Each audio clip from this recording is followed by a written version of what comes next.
Hindi na pinatagal pa ni DeAndre Ayton ang kanyang desisyon pagkatapos na maklear po siya ng mga waiver sa Portland Trail Blazers ay opisyal na siyang pumirma kagad. Sa Los Angeles Lakers, naging madalian po ang kanilang pagpapapirma kay DeAndre Ayton. Walang naging sagabal, naging smooth ang transaksyon. Ngayon, ito po ang maibibigay ni DeAndre Ayton para sa Lakers. Magandang depensa sa loob ng pinta. Kahit na parang malamya itong si Ayton, siya ay isang magaling na defender, nakaka-block ng tira at nakakaprotekta ng rim. Masipag po itong kumuha ng rebound. Magaling din siyang scorer sa loob sa pinta. Flexible din ang kanyang scoring, hindi lang siya umaatake kundi meron din siyang mga jumpers at mga mid-range shot. Sa punting ito ay malaki po ang kanyang maibibigay sapagkat nandyan na si Luka, nandyan pa si Lebron, meron pang Rui Hachimura. Kaya siguradong maiibsan ni DeAndre Ayton ang pressure sa mga scoring player ng Los Angeles Lakers katulad kay Lebron. Kaya siguradong magiging patas lamang dito ang kontribusyon. Katulad din po ng ibang mga malalaro, itong si Ayton ay hindi rin po perpekto. Meron din siyang mga red flag, meron siyang main concern.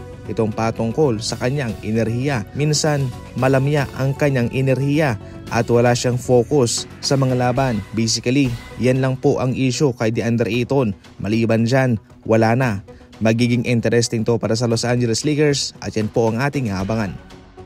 Samantala, eto naman mga idol, ang pinaka-latest na composition ng lineup ng Denver Nuggets. Mas pinalakas pa.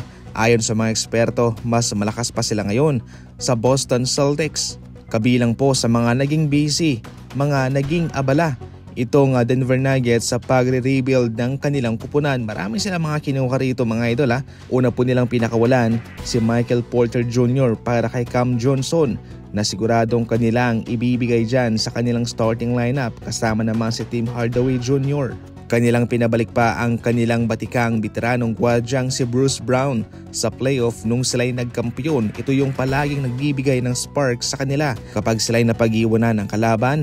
Kapag malamya ang kanilang laruan, itong si Bruce Brown ang nagbibigay ng spark galing sa kanilang team. Marami din po ang nagulat ng kanilang kinuha itong si Jonas Valanciunas na sa ngayon ay magsisilbing prime option backup kay Nikola Jokic. Nakita mismo ng Denver Nuggets kung gaano ka-epekto yung mga twin tower ng ibang kupunan. Sa ngayon, kung mayroon kang dalawang big man, lamang ka na. Kaya maliban kay Nikola Jokic na dominante sa loob ng court at sa labas, mayroon din po silang Jonas Valanciunas na posibleng isabay pa nila sa mga laban. Overall, naging maganda ang trabaho nitong Denver Nuggets. Sa ngayon, maganda po ang kanilang lineup. Mas malakas pa sila sa Boston, sa Golden State Warriors at sa Los Angeles Lakers.